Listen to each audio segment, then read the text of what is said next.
All right, everybody, it's the Combatcast, the man they call Dave Chevarooney.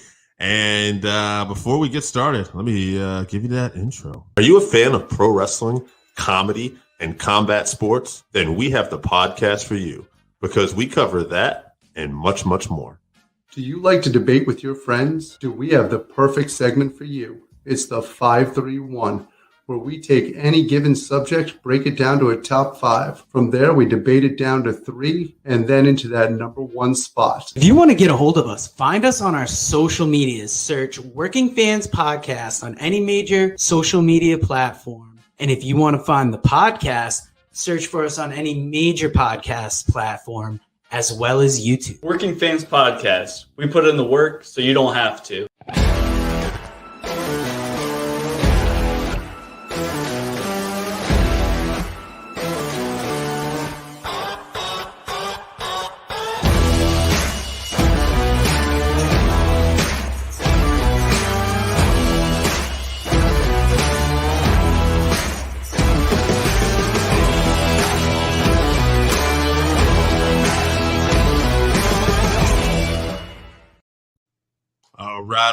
All right. Let's talk about it, guys. We got some fights to talk about today. But before we do that, Chevy, what do we got coming forward? All right, July 30th, we're going to be previewing UFC pay-per-view 277. That's Pena versus Nunes 2. Then August 6th, UFC Fight Night, Santos versus Hill. We might talk about Jake Paul fight a little bit. And then August 13th, we have UFC Fight Night, Vera versus Cruz. All right, so some good shit coming up. Good stuff this past weekend. We can get right to that. Let's talk a little bit undercard. Usually I'll ask you what your undercard fight was. I'll pick one real quick, though. Ricky Simon, Jack Shore, arm triangle choke, round 2. Ricky Simon, this fucking bantamweight division. Like, I don't care, like, what you're ranked. Like, there's just so many good, like, as I think Joe Rogan was like, there's good dogs in this, you know, like, okay, like they're not, you know, like maybe as high rate, but Ricky Simon's a guy that, Simone, excuse me, he has a victory over Merab. I know was questionable, but, you know, like it's still like, yeah, it was questionable, but yeah, it is a victory. Yeah. So it's very interesting. What did you think of that and any other prelim fights? I was surprised. I mean, I knew Ricky Simone was a tough guy, but Jack Shore is undefeated. He's looked great in the UFC so far. Ricky Simone came in and he looked so thick, like his physique. He looked like he had, beefed up a little bit. So that could be great as far as, being a wrestling heavy fighter.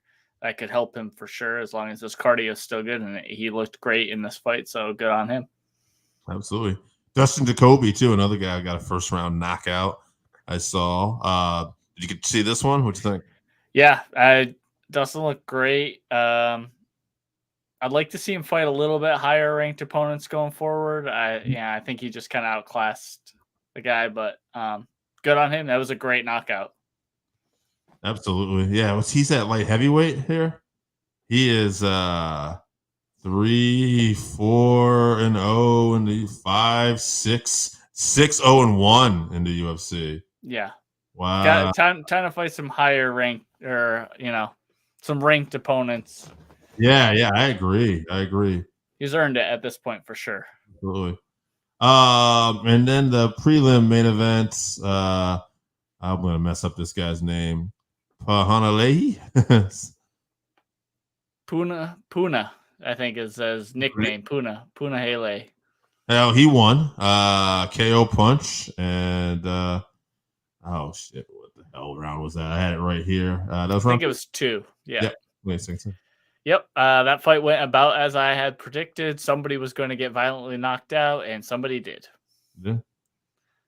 Puna is now. Let's see here. He's 9-2. He actually rebounded. He had a 2-fight losing streak going. So. Yeah, I think I'm a fan of him, but the way his fighting style is, I think he's going to be a up and down fighter for sure through his career. Super exciting. He's going to be a fan favorite, but he puts himself in danger to put his opponent in danger. So, all right, and we kicked this main card off with Lauren Murphy versus Miesha Tate.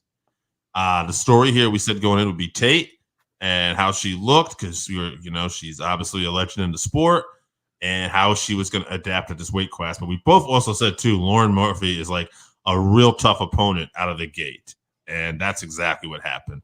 Lauren Murphy was on. She's got more experience at this weight class, maybe a little more comfortable. Maybe she's just a better fighter at this point too. I'm not trying to take anything from Murphy, but at the end of the day, she just looked great, and she shut down Tate here, I thought. Yeah, she really beat Misha in every area of the fight. She was, the first one to throw punches. She beat her wrestling, which was surprising. I just don't know if Misha was prepared for the speed at the lower weight class. Maybe, maybe she makes some adjustments, or maybe she decides to go back up to 135, but she just looked a step behind Lauren Murphy, Lauren Murphy is tough. And I feel like I always pick against her. She's always the underdog in her fights, yet she's, figures a way out. She's just so tough. She just figures ways out to win these fights. Yeah, and I think Lauren Murphy, I mean, she's someone that she's kind of almost back in title contention at this point. In that someone's got to be up there, Yeah, that's what I'm thinking. Like, yeah, I don't know. I mean, she could fight Caitlin Chuhagan. Chuhagan, yeah. Yeah. At this point, Valentina, I think, should just go up, and then maybe the rest of these people have a shot. Other than she's definitely cleared out the division at this point for sure. And Draws would be the one wild card, I think, in that. Right. She's the one that probably has the best chance at getting a win. Shane Burgos versus Charles Jourdain. Burgos, I think we both picked him. And it was a fight where it was interesting to me. Burgos came out strong, and I thought Burgos ended up using his wrestling a little more here. Yeah. And that's basically what won him this fight. Jourdain looked cautious to me in that first round a little bit, but as the fight went on, he looked real comfortable with his striking. He looked like round 3. He looked very good. Yeah. Accurate, yeah. I had Burgos winning. It was a close fight. Some had Jourdain winning, I think. Some had it a draw, but I thought it was super close. Burgos just had a little more control time overall.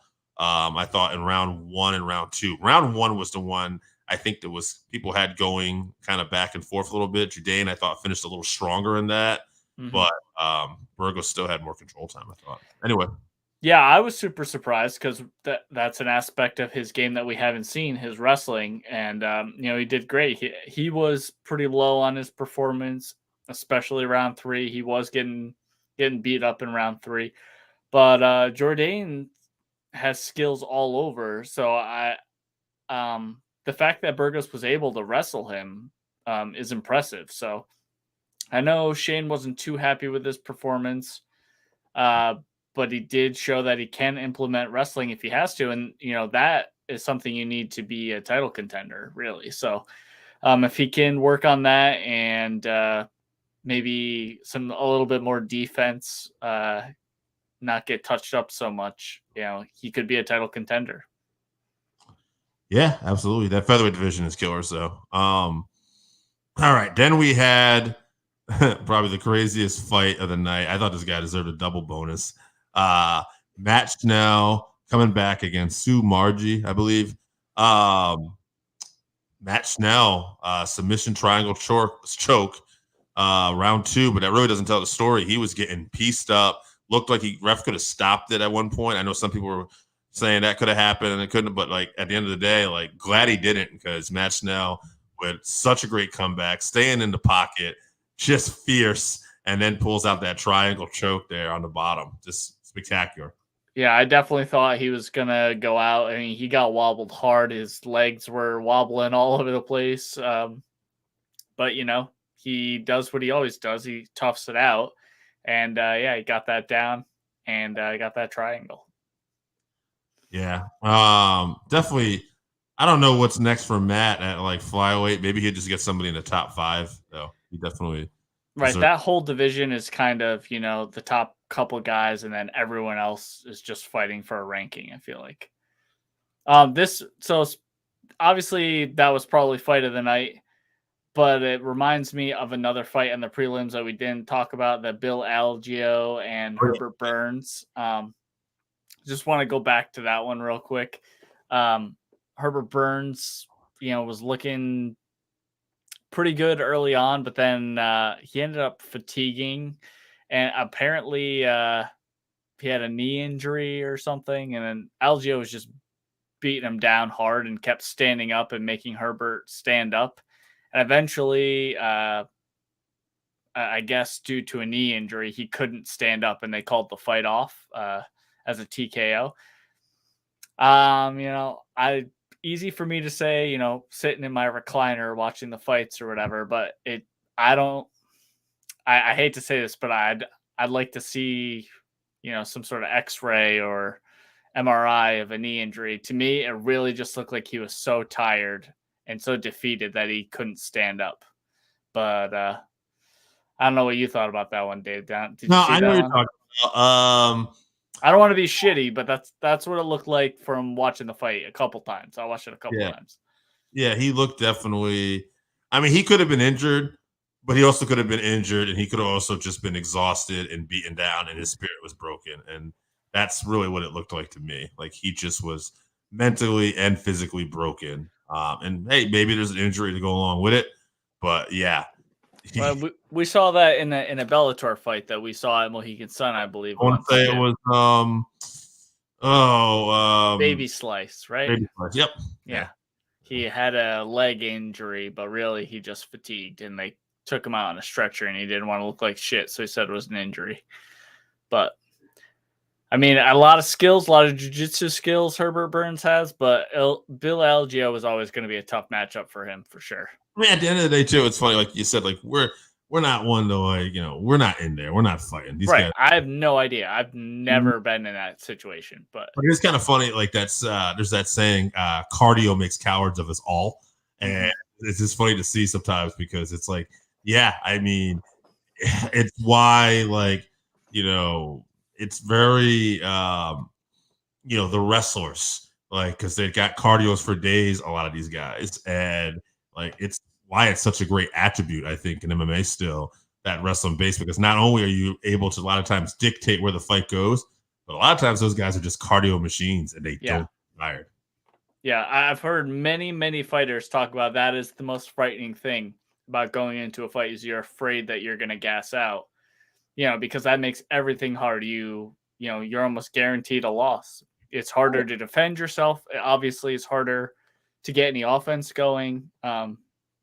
You just feel like you can't breathe. So, yeah. And the other thing too, just speaking of cardio and stuff like that too, one thing you don't always take consideration with these fighters too is cardio management.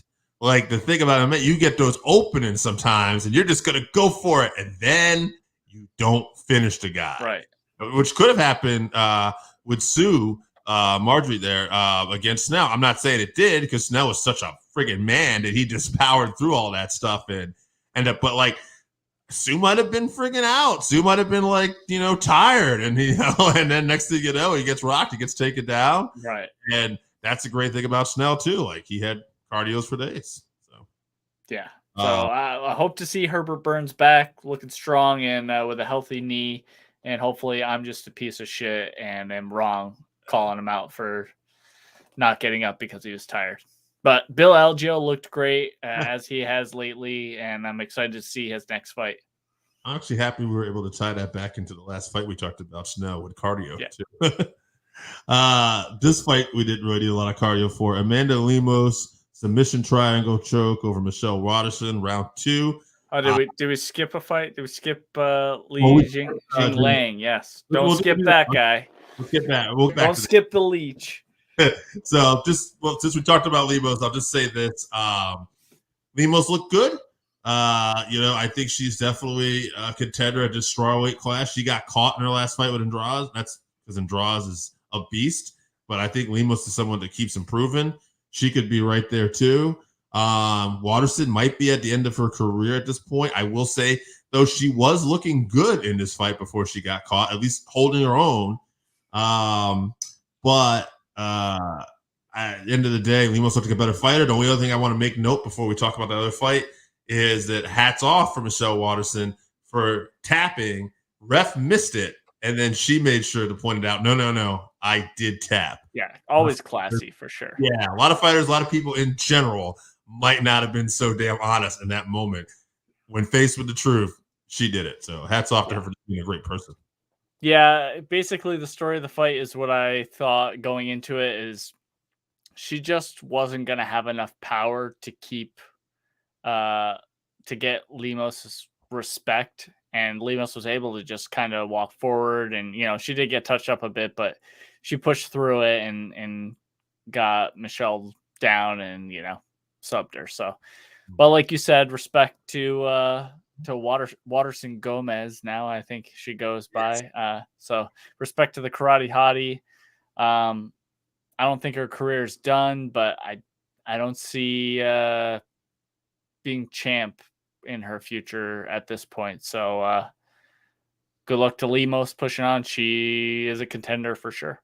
Yeah. All right. The Leech, Lee Jingling. I always mess up this guy's name. Beat Muslim. Don't even ask me. Okay. TKO, elbows, punches, round 2. The Leech gets it done. He's another guy at welterweight, I think, that is just kind of like we talked about with bantamweight earlier, just such a strong weight class that, I mean, obviously there's that tippy top, but like he's right up there with a lot of these other contenders. Right. He just has tremendous power, and his aggression in the octagon, and ability to use that going forward is great. So it was nice to see him bounce back after the super disappointing performance against Hazmat, who just, ducked underneath, picked him up, and then dropped him and submitted him early. So it's nice to see him back. I'm excited for his next fight. I'm always excited for the Leech's fights. I'll throw a potential opponent out there just because it popped in my head.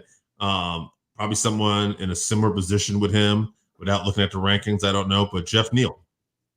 Oh, that's a great matchup. Yeah, between those two, that would be either a war or a very quick fight. Either guy could win. Yeah, I'd be down to see that. All right, main event time. It's funny. We had this great card, all these finishes, and the fight that we thought for sure can't miss. Freak injury happens. This almost like a curse of Yair. This has happened before with him where he accidentally eye poked. This wasn't really anything. Jeremy Stevens, yeah. Yeah, but Ortega has this shoulder injury. Shoulder pops out or something in the middle of this fight, and happens in basically the first, not even the first, like within the first minute. It didn't even get past. Yeah. Oh no, 4 minutes left. So this is going on for a little bit here, but yeah, it happened early, and just unfortunate for Ortega. Yair. I thought Yair was looking good, though. Here's the thing. So before that injury, I thought Yair was piecing him up a little bit with the strikes, kind of like what we talked about might happen. I thought Ortega would be a little more competitive.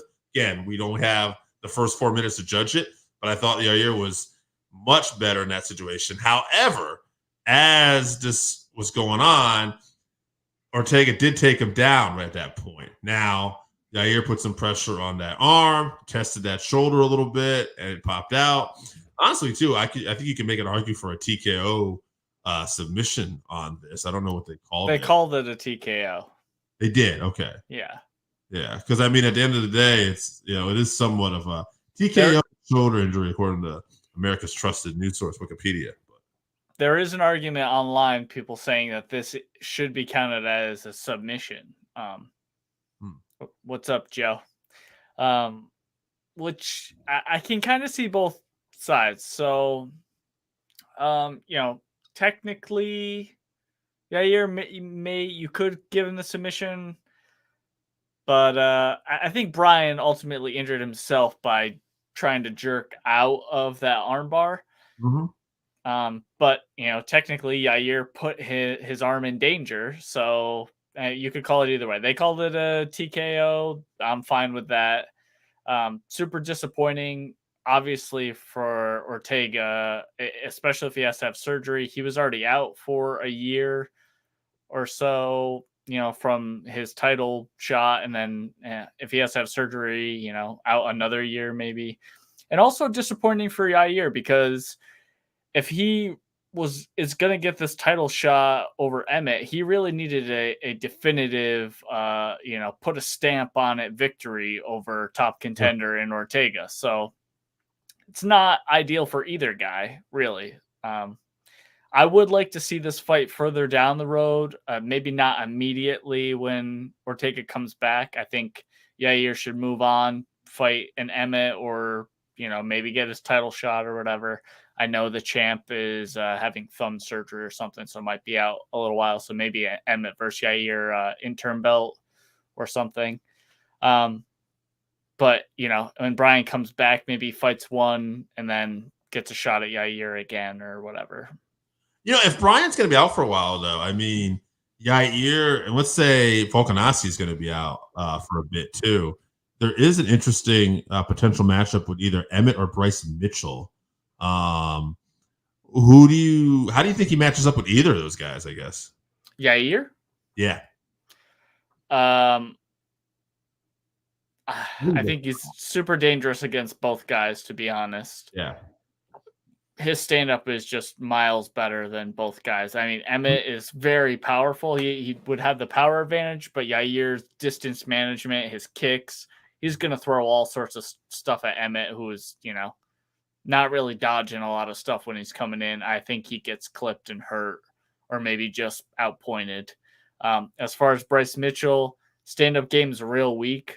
If he can get a hold of Yair, we would really see if Yair's ground game has improved, because, like Ortega, his ground game should be superior to Yair. But Yair's been, as he does between every fight, working on his wrestling and improving greatly. So we didn't really get to see his improvement, but he could be looking pretty good on the ground by the time he fights Bryce Mitchell. If he fights Bryce Mitchell. Yeah, absolutely. That fight did take place. And I want to say Bryce Mitchell's another guy, though, who constantly shows great leaps and bounds, too. And I think might be a little bit more of the interesting matchup, personally. No disrespect to Emmett. I'm sure Emmett feels disrespected by everybody. I'm sure, yeah. It's just that guy, I think that he kind of falls under the radar a little bit with these solid performances. But I think there's just a few other people ahead of him. But I think also because of that power, he's definitely the most dangerous in terms of that puncher's chance, too. Yeah, for sure. I agree with you. All right, let's get to the UFC London. Before I get on with this main card, some prelim fights you want to talk about? Yeah, Muhammad Mokaev versus Charles Johnson. That's a good fight. Mokaev won his UFC debut in 58 seconds, and Charles Johnson, this will be his UFC debut, but he has a bunch of experience in LFA, which is a respectable regional promotion. So, yeah. And then Makwan Amirkhani, Mr. Finland, will be fighting against Jonathan Pierce. That's another one to keep an eye out for. Nathaniel Wood, Charles Rosa should be a good fight too. I'm looking at this right now. Yeah, this whole card, as I think they've learned to make these London cards bangers, but this whole card, maybe not all the biggest names, but very good matchups for sure. And it's another early card, another 2 p.m. Eastern. I thought it was 3 p.m., but I believe it's 2 p.m. Eastern. Oh, main card. I'll check that out. We'll talk about this first fight, though. I love this first fight, man. Paul fucking Craig, 16, 4-1, 3 KOs, 13 subs, with the exception of a draw, has never gone the distance in a win or a loss. That one draw being Shogun. 4-fight win streak, has won 5 out of his last 6, has not lost since 2019. Performance of the night, 7 times. Second most submission wins in UFC light heavyweight history. Oh, my God. And then Volkan Oezdemir, 17-6, 12 knockouts, 1 sub, 4 decisions. If you look at this guy's losses, though, it's like to Yuri Prohaska, who's the light heavyweight champ, Daniel Cormier. He's had performance of the night twice, too. He's a banger. He's super dangerous. As much as I'm going over Paul Craig, and I love Paul Craig, and I am going to pick Paul Craig here, and I think Paul's a favorite. I could see Paul getting fucking starched, too, because Paul takes punishment sometimes. He gets caught, And Oezdemir is not the guy you necessarily want to do that with. So stylistically, Oezdemir, I think, is a tough fight for Paul. However, Paul is so damn good when that fight goes to the ground, and it has to go to the ground. I think it works for him. I think these guys, they they know what he's going to do, but he just does it anyway. And I think we're going to have the same thing here. I think Paul's going to get beat up a little bit, maybe even close to being stopped, but he's going to fucking tap him out with a choke or an armbar. I'll go round 2. Yeah, I think Oezdemir is actually the betting favorite last time I looked, which wasn't recently, but I do believe he is the betting favorite. But I agree with you 100%. I'm going to go with Paul Craig with a submission, and I think he's going to get clipped and hurt in the fight before that happens. Yeah. I do think it's going to be all pretty early on, though. I think Craig's going to be coming in, get clipped by something. It goes to the ground, and then he locks up an arm triangle or something like that, or snaps one of Oezdemir's limbs. So I'm gonna go with a first round sub for Craig. Okay, all right, I like it. You got first round, I got round 2. I can see either way. Then we got Meatball Molly McCann. She always brings it on these London European cards. 12-4, 5 KOs, 7 decisions, fight of the night. She's also had a performance of the night, and she's taken on Hannah Gordy. I don't know much about Hannah Gordy, but she's 6-2, only 1 KO and 1 sub, 4 decisions, but never been finished. So it's interesting in the sense that it doesn't look like she's a finisher. She's not over like a power girl, submission girl, but she's a grinder and never been finished. But Molly, man, she always brings it. She has those hands. Molly might be the first to finish this girl. I'm going to go with Molly no matter what. I'll say this one goes the distance, though. I'll say it's a decision. Yeah, I think they're feeding Hannah to Molly to help hype this crowd up.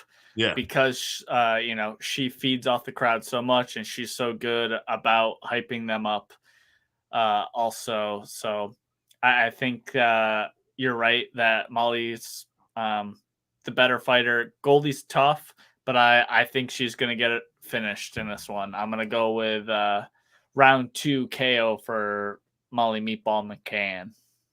I like it. All right. This is next fight. Another dunk. I'm so excited for this fight.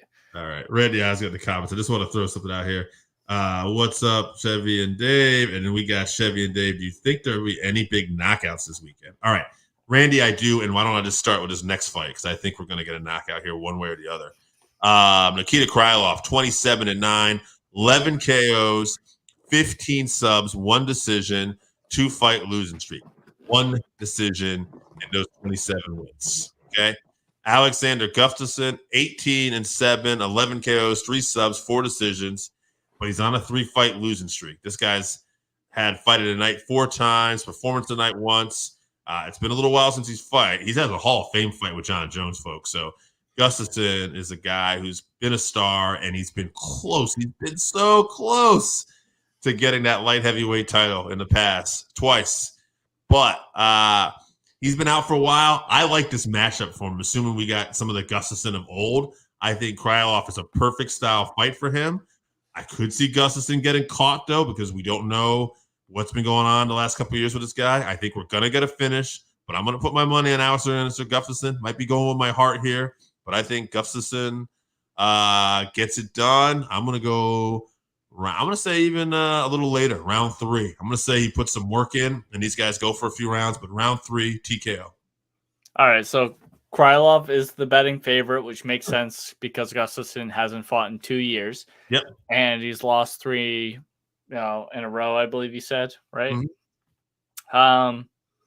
But those 3 were against John Jones, Anthony Smith, yes, and Verdum at heavyweight. And Verdum caught him with submission. Right, early. It was an armbar. Yeah, it was early. So bad matchup too. Verdum at heavyweight and your first bite back after taking time off, and you maybe have those nerves in the beginning. Yeah, that's the wrong dude to be in there with. But anyway.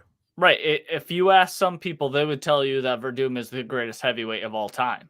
Yeah. And then obviously John Jones, greatest light heavyweight of all time. Fuck him, but he is the greatest light heavyweight of all time, maybe the greatest ever of all time. And Anthony Smith is a top level contender with experience. So and those are on a roll at that point too. right.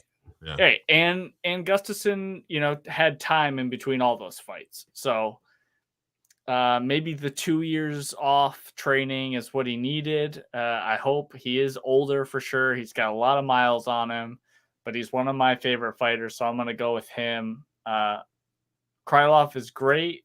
I just think that Alexander's fight IQ is going to carry him through on this one. I'm going to go with Gustafsson by decision. I think it's going to be a very back and forth fight, but I'm going to go with decision Gustafsson. I like it. Then we got Paddy Pimblett and Jordan Leavitt. Let's take a look here. We got Paddy Pimblett 18-3, 6 KOs, 8 subs, 4 decisions. Paddy gets it done any way you want to go about it.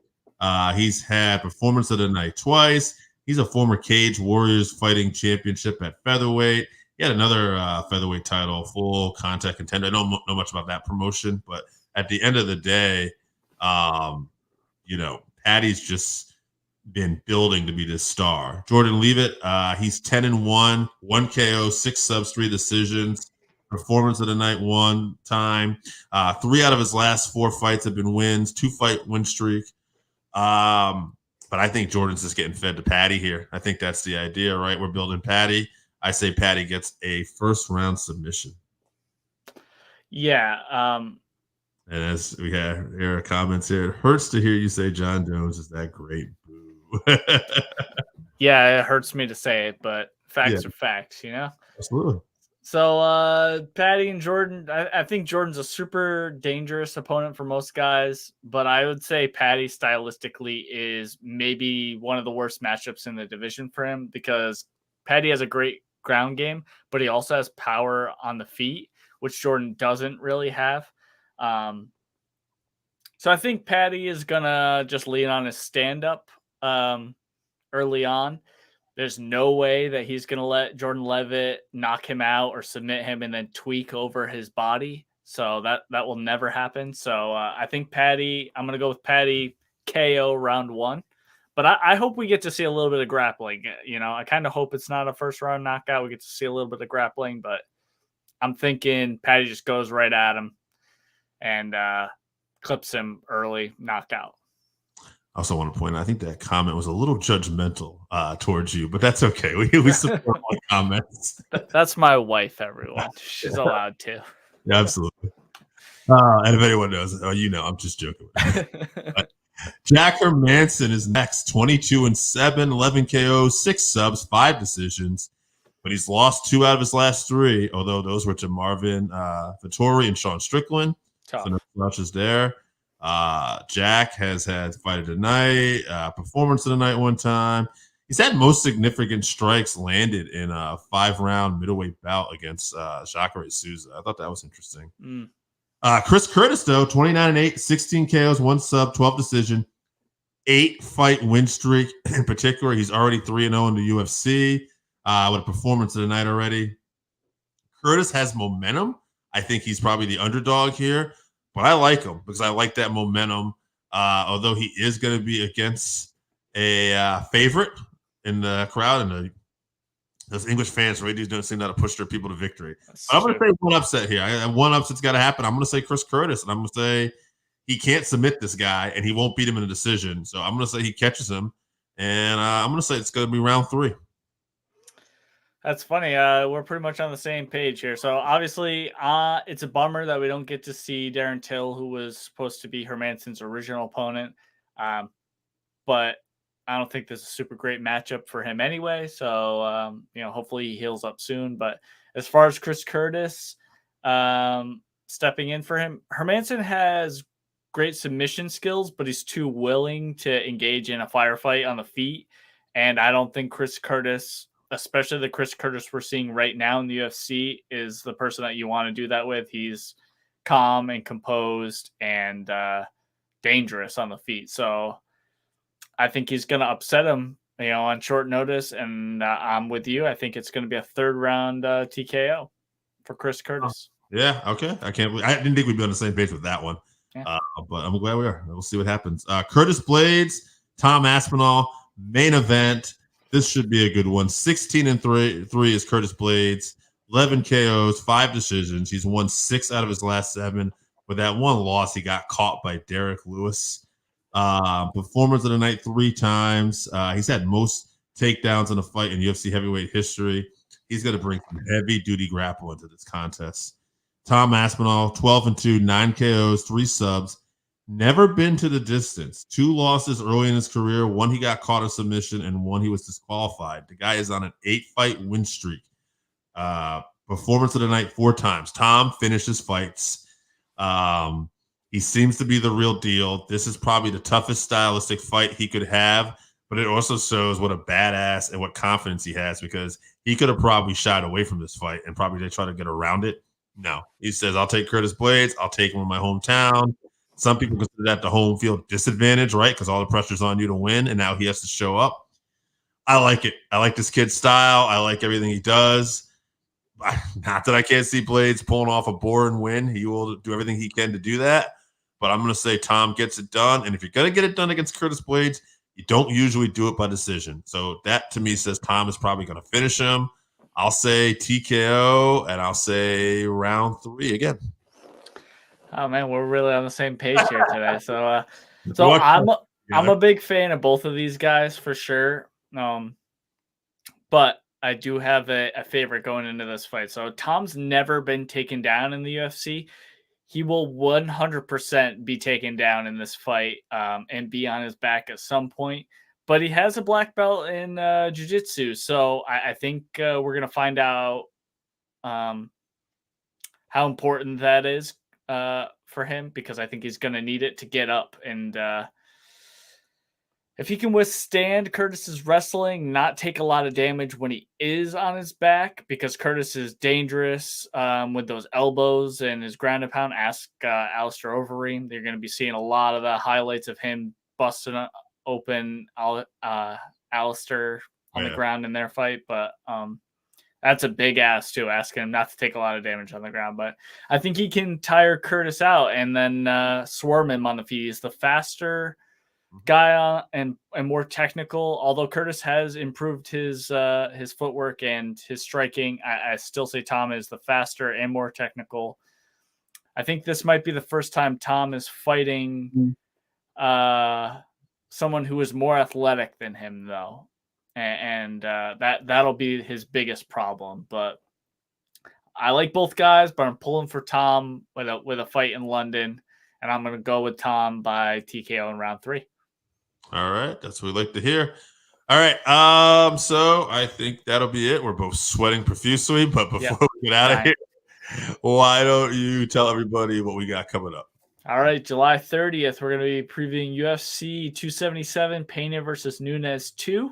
Then August 6th, we'll be previewing UFC Fight Night, Santos versus Hill. We'll be talking about Jake Paul, maybe. I don't know what there is to say, but we might talk about it a little bit. And then August 13th, UFC Fight Night, Vera versus Cruz. I'm excited for that one. That's a good matchup. Absolutely. Absolutely. All right, guys, the good fights coming ahead. We'll be always here talking about it. And, all right, Combatcast. Thanks for showing up, and thanks for listening, guys. Appreciate it.